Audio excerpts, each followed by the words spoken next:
I remember the day I moved into the old, seemingly benign house on Harper Street. I was seeking a fresh start away from the bustling city life. But soon, the walls of this house echoed with whispers that weren't mine, and my mind started playing tricks on me, or so I thought. It began subtly. The radio would switch stations on its own, always landing on a channel discussing true crime or paranormal occurrences. I shrugged it off as faulty wiring, but then the books on my shelf rearranged themselves, lining up titles that spelled ominous messages. I'd wake up to find them changed again. It was as if an unseen hand was guiding my thoughts, nudging me towards a growing obsession with fear and crime. I started researching the history of my new home and discovered it was once owned by a renowned psychiatrist in the 1950s, known for his controversial methods of psychological manipulation. He believed he could alter reality through suggestion and mental control. His patients, it was rumored, never left the same. Nights were the worst. I developed a dread of the unpredictable. Each creak and groan of the house sent shivers down my spine. My dreams were filled with scenes of me committing unspeakable acts controlled by an unseen force. The line between wakefulness and nightmare blurred. I became hypervigilant. Every shadow seemed to hide a lurking presence. Every sound, a potential threat. My mind was no longer my own. Thoughts intruded like uninvited guests, whispering that I was being molded, shaped into something I didn't recognize. The more I resisted, the stronger the grip became. Friends noticed the change. They said I looked haunted, always glancing over my shoulder, jumping at the slightest sound. I tried to explain, but how could I make them understand the terror of losing control over your own mind? Their sympathy turned to concern, then to a cautious distance. I was isolating myself, but I couldn't trust anyone. Trust issues consumed me, a byproduct of the constant fear.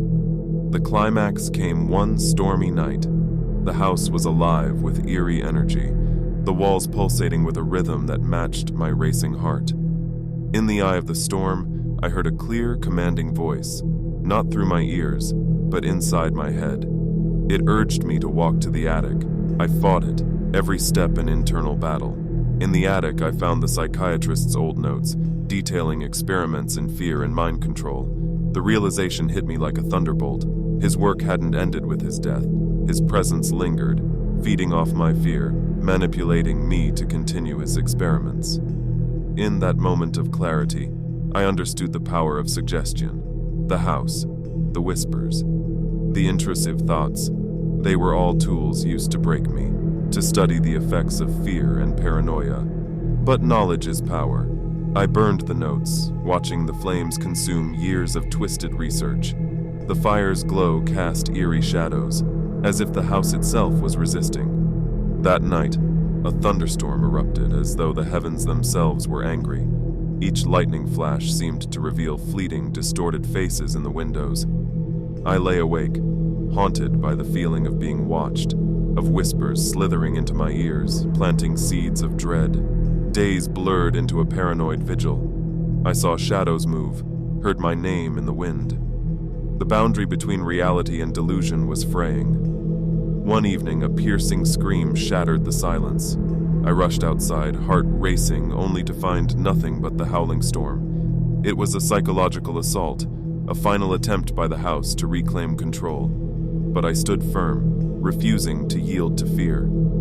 The realization that I was fighting not just for my sanity, but for my very soul, gave me strength. As dawn broke, the house seemed to surrender, the oppressive atmosphere lifting. I left, vowing never to return, yet knowing the scars of this battle would linger. The chill of that night clung to me. Shadows in my new home seemed to move, whispering of unseen horrors. Sleep brought no relief, as nightmares of the house continued to haunt me. In these dreams, the walls throbbed with malevolent life, echoing with sinister whispers promising eternal torment. Awaking each time in cold sweat, I realized the battle wasn't over.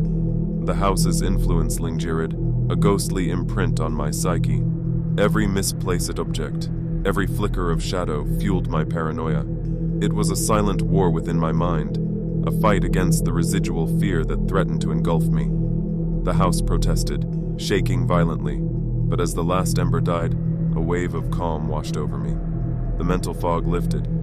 I left that house, vowing never to return. But sometimes in the quiet of the night, I still hear the faint crackle of burning paper, and I wonder if the manipulation truly ended, or if it merely retreated, waiting for the next victim. The fear of losing control, once ignited, is not easily extinguished.